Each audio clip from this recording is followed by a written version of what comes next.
Роллы счастья эхомаки научились готовить россияне в японском культурном центре Хабаровска. Это традиционное блюдо японской кухни принято готовить на праздник перехода к новому времени года – Сэцубун. Это своего рода Новый год по-японски, который отмечается 3 февраля. Репортаж Стаса Михайлова.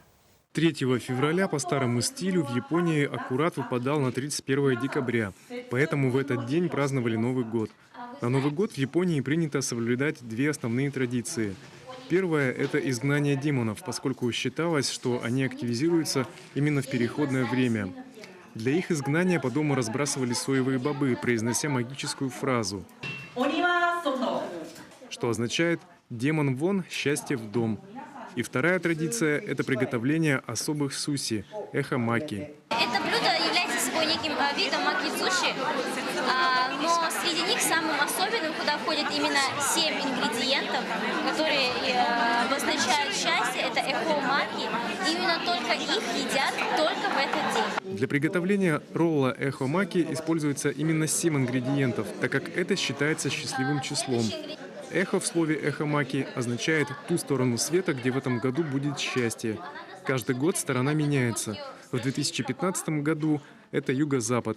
Именно в этом направлении нужно есть ролл. Обязательно молча, чтобы не спугнуть счастье. Поскольку эхомаки были достаточно толстые, они напоминали посох, который держит демон. И считалось, что если съесть его полностью, к тебе обязательно придет счастье. Должна быть получиться большая такая вот штучечка, очень объемная. Мы должны все это съесть, не разрезая, чтобы для счастья.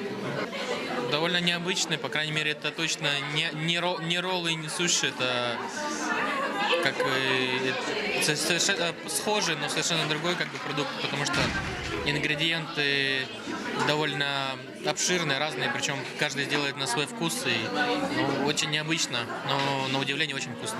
Когда ешь эхомаки, принято загадывать желание, и чтобы оно сбылось, нужно его полностью съесть. Участники этого мастер-класса в новом году должны быть счастливыми людьми, поскольку большинство из них справилось с задачей. Стас Михайлов, МВК «Саха», Хабаровск.